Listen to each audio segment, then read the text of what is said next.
Et coucou chers art journalistes, bienvenue dans cette vidéo du journal de Pi, journal de projection, d'intuition, d'introspection 2026 avec la 5e vidéo. Avant de passer à la réalisation d'une page dans mon art journal inspiré du jeu de l'âme des créatifs, j'aimerais revenir sur deux actus de la semaine.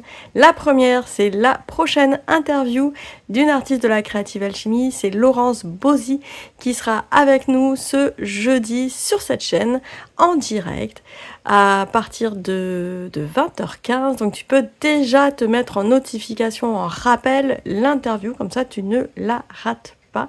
C'est toujours un moment de partage, d'échange, d'astuces créatives, d'astuces dans le processus aussi de création. Il y a toujours des pépites et ça va te permettre de découvrir cet artiste. Et pour les personnes qui sont déjà dans la Creative Alchemy, les participantes, eh bien vous pouvez poser toutes vos questions. Le chat est là aussi pour interagir. Ensuite, deuxième rendez-vous, là c'est pour les abonnés de l'âme du féminin, donc les abonnés de mon univers. C'est le rendez-vous mensuel du journal de Pi avec donc un moment de partage de création pendant 1 heure ce dimanche 1er février à 18h.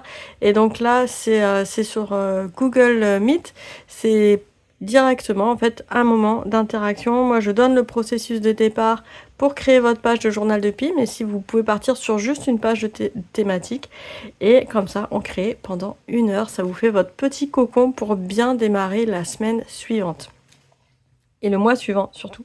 Des nouvelles capsules couleurs et un nouveau tutoriel arrive également dès la semaine prochaine car on est au mois de février la semaine prochaine. Voilà la petite parenthèse, j'allais dire autopromotion, mais surtout des rendez-vous à pas rater. Ici, on a le journal des créatifs, le jeu de l'âme du féminin des créatifs, qui permet de tirer des consignes artistiques au sort. Et donc moi, cette année, dans mon journal de Pi, j'ai décidé de tirer 2 cartes de l'âme du féminin, du jeu de l'âme. Oh, j'ai du mal ce matin. Et pour m'inspirer des créations chaque semaine. Chaque semaine, je mets les cartes de côté, comme ça je retire pas les cartes 2 fois dans l'année. Voilà. Et j'ai trop rigolé en tirant mes cartes juste là à l'instant. Je savais pas du tout ce que je voulais faire en création. C'est une semaine où justement, elle est tampon. Ce mois de janvier, c'est un mois long. Enfin moi je considère que c'est des mois longs, les mois de janvier, parce qu'il y a 5 semaines. On a souvent plus de 4 week-ends. Et où voilà, il y a 5 semaines. Et donc cette fin de mois, j'ai réalisé pas mal de choses ce mois-ci, je suis contente de moi. Et donc là, c'est la semaine de transition où je me dis, tiens, je vais finir et peaufiner ce que j'ai à faire, mais on va souffler. Souffler, c'était parfait. La deuxième carte, quand j'ai vu paille, je fais non, c'est un gag. Donc souffler, c'est une carte R. C'est pour faire appel à ses 5 sens. Mais on peut l'entendre aussi dans le côté éther, c'est-à-dire la thématique de fond. On se relâche, on souffle, on se permet de se poser un petit peu. Et ensuite, une paille. Bon, on peut souffler avec une paille, c'est parfait, ça va très bien avec, c'est une carte terre. Elle s'est présentée à moi, c'était comme une évidence. Et le plus drôle dans tout ça, c'est que ce week-end, je suis passée chez Action. Ça m'arrive rarement, mais j'y suis passée, j'avais des petits gadgets à prendre et je suis tombée sur un kit qui s'était pas prévu d'encre à alcool. Et en fait, quand j'ai vu la poire, je me suis dit, ça va toujours me servir parce que ça m'évite de souffler sous la caméra avec ma tête qui passe en dessous. Donc j'aurais pas pu faire mieux en ce moment j'ai plein de coïncidences assez rigolotes comme ça. Et donc bon, ces encres là, j'ai fait un test rapidement, voilà, ça donne ça. Il y a le papier qui est fourni avec, le papier est mat. On s'amuse. Voilà, je dirais pas que c'est les meilleures encres au monde, hein. Faut que je teste encore un peu parce que j'ai des encres de marque à alcool, voir un peu les différences. Mais bon, c'était par curiosité et puis parce que je voyais cette petite part qui pouvait être pas mal. C'est pour ça que j'ai embarqué. Donc je me suis dit, tiens, le tirage, mais on pouvait pas faire mieux. Donc aujourd'hui, je vais pas mettre des encres à alcool. Alors pourquoi? Parce que dans mon carnet, je n'ai pas un papier qui va être spécifique pour une bonne diffusion des encres à alcool. Et donc ça va faire juste des grosses taches bien huileuses qui vont traverser le papier. Donc ça sera pas des encres à alcool aujourd'hui. Par contre, ça va être des acryliques, encre acrylique liquide, Liquitex. Voilà, je mettrai les liens sous la vidéo, comme d'habitude. Et donc je vais les faire souffler. Mais avant ça, je voulais 2 choses. parce que là, je suis partie sur un truc purement intuitif ce matin dans le processus. À côté de mes encres, j'avais ma petite boîte ici qui m'avait été offerte par ma soeur il y a maintenant 1 an et demi. C'était à Noël de l'année d'avant. Avec des petits trucs, voilà. Donc je me dis, je vais en piocher une. Ah ben il y en a deux, enfin, on va voir. Je vais en piocher une et puis on va voir laquelle, ou peut-être les deux d'ailleurs. Embrasse peu d'affaires si tu veux vivre en joie. Ah, une ode à rester, à ne pas s'encombrer. Et là, faites quelque chose et si ça ne réussit pas, essayez autre chose. J'aime beaucoup. Je pense que je vais me prendre les deux. On va partir sur intégrer les deux dans la création. Allez, soyons folles. Ce matin, je suis folle. J'ai pas mal d'énergie. Et ici, j'avais des papiers. J'ai fait des tests Jelly Plate. C'était vendredi dernier. Un petit coucou à Florence qui se reconnaîtra. Et donc, voilà. Je me suis dit, ça peut être sympa de les intégrer aussi en fond dans le collage. Donc, c'est parti. Là, c'est vraiment, je prends ce qu'il y a sur mon coin de table et mon coin d'atelier, en fait, pour créer une page dans l'énergie de la semaine. Comme je dis, je fais plus le tirage de tarot, surtout que là, voilà, il y a des choses que je veux garder un peu personnelles aussi. Ça, c'était mon radiateur qui vient de se dilater. J'ai mis le radiateur, il est un peu froid ce matin. Il fait quand même pas mal de bruit. Hop. Enfin, il fait du bruit quand il se dilate, hein, sinon c'est un radiateur électrique qui fait pas de bruit. Alors, quelques petites déchirures. Là, on est sur du noir et blanc. Je vais rajouter de la couleur par-dessus, ça va être sympa. Voilà le processus et le démarrage qui est un peps ce matin, j'avoue. Ce qui est pas mal. Il y a des matins, j'ai plus de mal à émerger que d'autres, mais alors ce matin, ça va. Tout va bien. Le soleil est de retour chez nous. Ça devrait pas durer, mais du coup, on en profite. On en profite, ça fait du bien. Et puis là, de savoir que oui, j'ai effectivement, j'ai des choses à faire cette semaine. Entre autres, l'enregistrement des capsules couleurs et symboliques de l'abonnement, de l'atelier, enfin du comment ça s'appelle, du tutoriel aussi, parce que là, dans l'abonnement au mois de février, on va revenir sur les pattes de texture, de structure. On est toujours sur les médiums acryliques sur ce premier trimestre 2026. Et je suis trop contente parce que la semaine dernière, j'ai vraiment fait ce point avec moi-même de qu'est-ce que j'allais proposer pendant ce trimestre. Et donc là, j'ai plus qu'à, entre guillemets, faire la partie ludique. À faire aussi des tests pour bien pouvoir conseiller, bien pouvoir proposer des choses pertinentes et j'ai vraiment hâte. D'ailleurs, si t'es pas encore inscrite à la newsletter de l'âme du féminin, fais-le vite parce que je vais pas tarder là à annoncer les dates du stage que je propose au mois de mars sur les médiums acryliques. Et donc ça va être 5 jours intenses en direct. Et je te guide pas à pas. Donc si tu as des médiums acryliques, que tu ne sais pas toujours comment les utiliser. Ce que j'appelle médium acrylique. Bon, le gesso, on l'a vu au mois de janvier. Mais on a donc les gessos. On a les pâtes texture, structure, modeling paste. C'est tout, c'est à peu près la même chose. On a les médiums qui font l'effet craquelé. On a les médiums iridescents. On a les médiums... qu'est-ce qu'on a encore? Les gels, tout ce qui va être gel transparent. Les pourrings. Les médiums de lissage. Enfin voilà, tous ces genres de choses qu'on rajoute à la peinture et qu'on ne sait jamais trop comment on est censé s'en servir et qu'est-ce que ça peut apporter à nos créations. Que je fais rarement d'ailleurs dans mon journal de Pi, tout simplement parce que ça demande en fait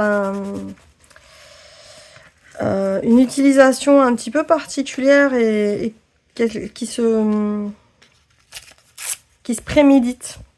Voilà, en général le médium, on le fait rarement de façon intuitive en fait, enfin de façon spontanée. Parce que c'est quelque chose qu'on va mettre en mélange. on peut pas toujours le mettre au démarrage ou à la fin, ça dépend en fait l'effet qu'on veut avoir. Donc je pense par exemple au médium pour faire des effets craquelés. C'est un médium qui prend du temps.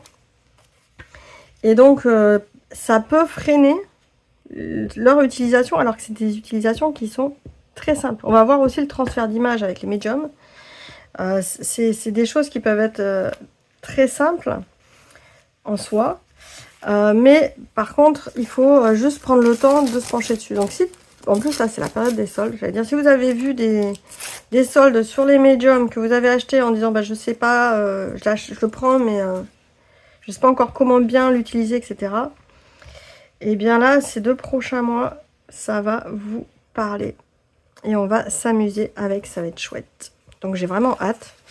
Moi j'ai déjà commencé là à bien bosser avec. Je n'en dirai pas plus aujourd'hui. Mais j'ai vraiment hâte. Et tu vois là, d'avoir des encres liquides, et ben on reste sur du médium acrylique aussi.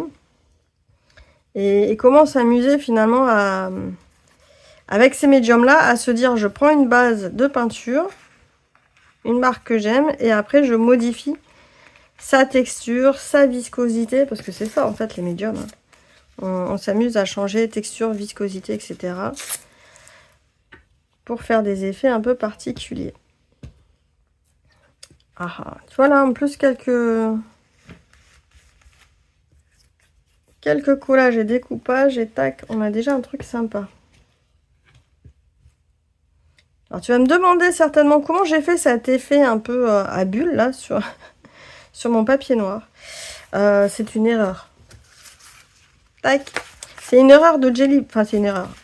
C'est un essai de Jelly Pet qui n'a pas fonctionné. Et donc j'ai mis un papier qui était trop imperméable dessus en pensant faire un transfert d'écriture et d'image. Et au final, bah, ça a fait ça parce que la peinture n'a jamais pu pénétrer le papier. Hop. Alors je trouve que mon étiquette elle est un peu grande.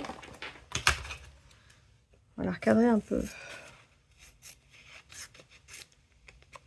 Et au final, tu vois, d'une erreur, ça fait un effet plutôt sympa. Et donc je me suis dit, je vais quand même garder mon papier. Hop. Voilà. Et de 1. Et de 2. Donc là, c'est rigolo d'avoir ces petits messages comme ça de l'univers. Déjà tout écrit. Et j'aime beaucoup cette phrase-là de Franklin Roosevelt. Fais quelque chose et si ça ne réussit pas, bah, fais autre chose.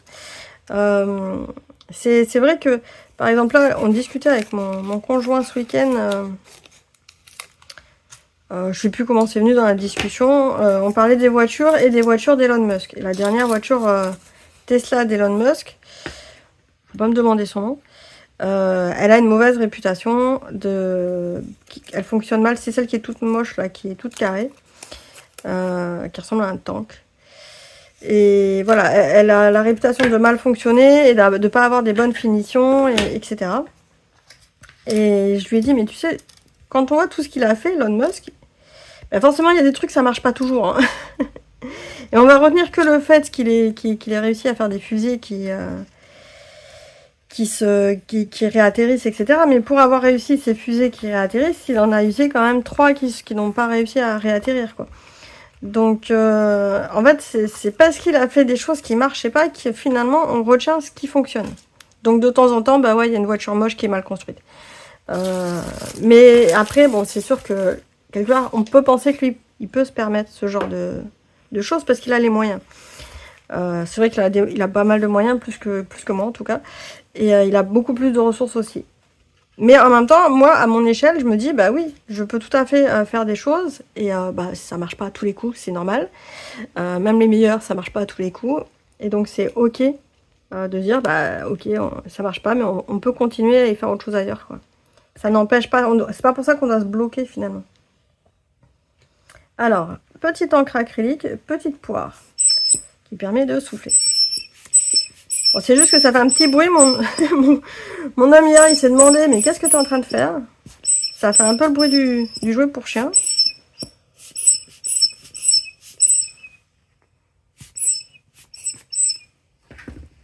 Et moi, j'aime bien.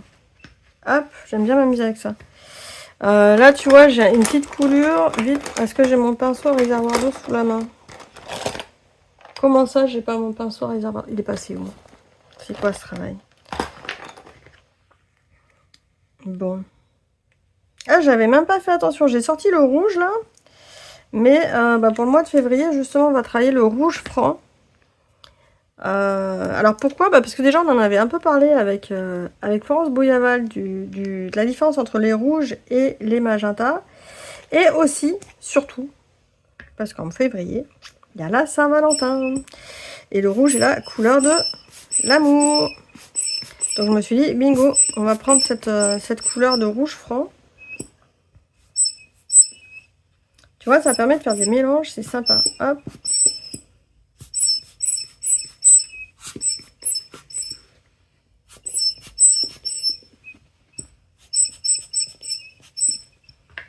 Tac, je vais remettre un petit peu de jaune. J'aime bien cet effet un peu fouf, on se lâche, on souffle. Il y a un côté détente cette semaine. Je sais pas comment toi tu perçois, dis-moi comment tu perçois cette semaine de janvier. Pour avoir écouté quelques horoscopes, je dirais que bon, ça correspond pas vraiment à mon ressenti personnel, mais bon, j'avoue que moi hier soir par exemple, je voyais mon conjoint et mon fiston, ils avaient un peu le coup de blues du dimanche soir, et moi c'était tout l'inverse. Et j'ai pris en fait l'habitude de faire des petits rituels pour éviter ce coup de blues du dimanche soir, où je planifie ma semaine, mais dans le sens où dans mon planning des trucs à faire, je me mets aussi les trucs fun à faire. Je mets pas que prendre rendez-vous chez machin et nettoyer trucs. Je marque aussi la balade que j'ai envie de faire. Le moment créatif, il est déjà inscrit dans mon agenda. C'est devenu en fait un art de vivre pour moi de me dire oui, dans mon agenda, j'y inclus les moments où je crée.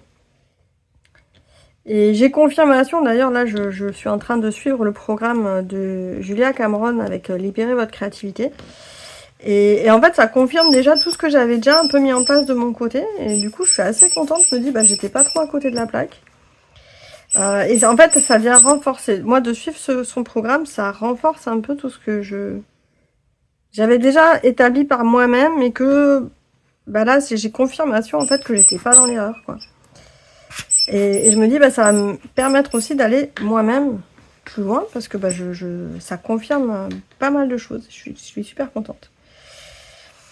Donc je te recommande, cher art journaliste, ou même toute personne qui passe par ici, qui dit waouh, moi je serais pas capable de faire ce qu'elle fait, de lire ce livre. Je mettrai aussi le lien, je l'avais déjà mis, mais j'en suis qu'à la 2e semaine, et je me dis, ah oui, c'est chouette. C'est vraiment chouette. Alors, là je vois que j'ai effacé. Et ça, c'est rigolo parce que du coup, il reste plus que embrasse si tu veux. C'est un prémisse à la Saint-Valentin, ça. Mais ça me parle bien en tout cas. Ça me parle bien. Pour finir, est-ce que je cadre un peu ma page? J'aimerais cadrer. Je sais pas si je cadre en noir. Allez, j'ai du noir sous la main, je vais cadrer en noir. Voilà, mon processus, il est vraiment... je me pose des questions.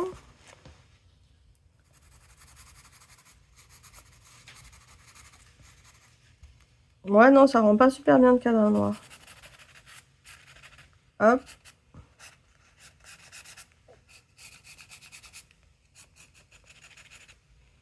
Alors, ça rend pas super bien. Je vais peut-être chercher un petit pinceau pour mettre un peu de rouge.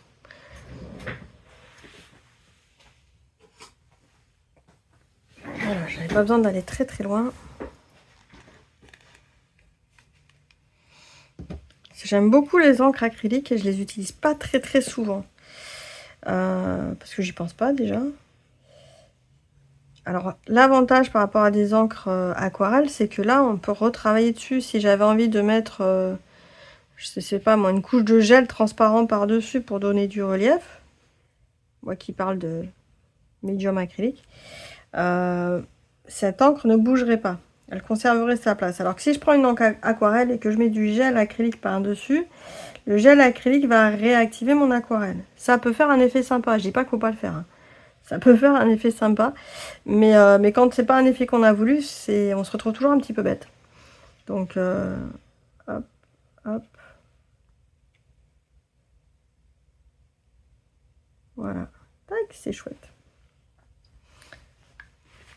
Tac. Je me suis mal organisée ce matin parce que là je me dis que je ferai la même chose avec le petit pinceau en jaune, mais j'ai pas pris l'eau sous ma caméra. Je vais juste chercher un autre pinceau.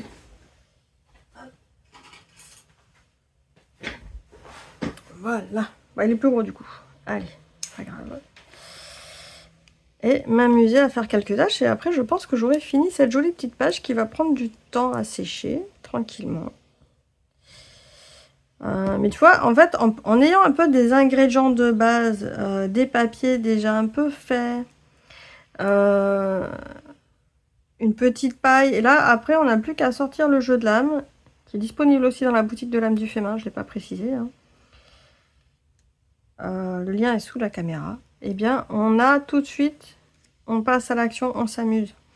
L'idée avec ce journal de Pi, c'est aussi de se créer cette habitude de une fois par semaine, je m'amuse. Là, je cherche pas à avoir un résultat esthétique en vrai. C'est vraiment de me poser, de m'amuser, de faire un petit point sur comment intérieurement, une petite météo intérieure comme on dit, hein, et de créer en fonction de sa météo intérieure. Et pour moi, le tarot, c'est ça aussi. C'est le tarot, il vient en résonance avec ma météo intérieure. Voilà, par exemple, si je vois la carte de la mort, ça va absolument pas dire que quelqu'un va mourir autour de moi. Enfin, c'est pas comme ça que moi j'interprète mes tirages de tarot que je fais pour moi, je le ferai pas pour les autres. Mais ça veut, pour moi, ça signifie la fin de quelque chose, tout simplement. Et parfois, ça fait du bien d'avoir des choses qui se finissent. Il y a besoin que ça se finisse, parce que sinon on peut pas recommencer des choses. Voilà. Et donc le jeu de l'âme, hop, on est sur souffler, on est sur avec une paille. Et à la fin de ce processus, là, moi, je suis ouf, ça y est, je peux commencer ma semaine. J'ai fait mon petit truc créatif. C'est coloré, ça part dans tous les sens. J'ai fait de la place cette semaine, justement, pour qu'il y ait cet aspect de libération, des choses qui pétillent, etc. Et en même temps, le fond était très structuré avec le collage. Il y a quand même une bonne base. Et c'est ça que je me dis et que je souhaite, en tout cas pour moi, et puis bah, pour toi aussi, cette semaine, d'avoir quelque part ce côté pétillant, explosif, en même temps en ayant une bonne base de fond bien structurée pour que ça soit soutenant et porteur. On se retrouve très bientôt, comme je te l'ai dit, il y a l'interview en direct de Laurence Bossy ce jeudi à 20h15. J'ai mis en plus en soirée exprès pour que un maximum de gens puissent interagir en direct, et de toute façon après il y a le replay, mais qu'on puisse interagir, qu'on puisse se réunir entre personnes artistes créatives et pour donner voilà, insuffler encore un petit peu plus d'envie, de créativité, de diversité dans tout ça. Et si tu veux rejoindre l'abonnement de l'âme du humain, tu es la bienvenue n'importe quand. C'est à partir de 2 €, tu choisis ton tarif. Et moi, c'est une joie de t'accueillir dans cet espace-là. Il est posé, je sais qu'il va encore évoluer les prochains mois, les prochains trimestres, et donc c'est vraiment un plaisir. Voilà, pour le stage, la semaine prochaine, je te donne toutes les dates, toutes les infos. Je vais commencer à le dire dans ma newsletter, tranquillement, parce que tout doit se mettre en place après aussi techniquement sur les sites, mais ça arrive. Et en attendant, je te souhaite une excellente semaine. À très bientôt dans une prochaine vidéo. Ciao, ciao. Et si une simple étincelle suffisait? Une étincelle pour rallumer la flamme créative qui sommeille dans ton âme. Creative Alchemy 2026, c'est ce souffle qui réveille les braises, qui réouvre le chemin vers ta libre expression. Plus de 18 artistes francophones t'invitent dans leur univers avec leurs couleurs, leurs gestes inspirés. Chacune apporte sa lumière, chacune offre son savoir et sa technique. Autant d'expériences pour sentir ton feu intérieur reprendre vie. Laisse ta créativité artistique s'embraser à nouveau, découvre l'événement et commence ton voyage avec l'expérience zéro offerte dès maintenant. Creative Alchemy 2026, le pèlerinage annuel des créatifs.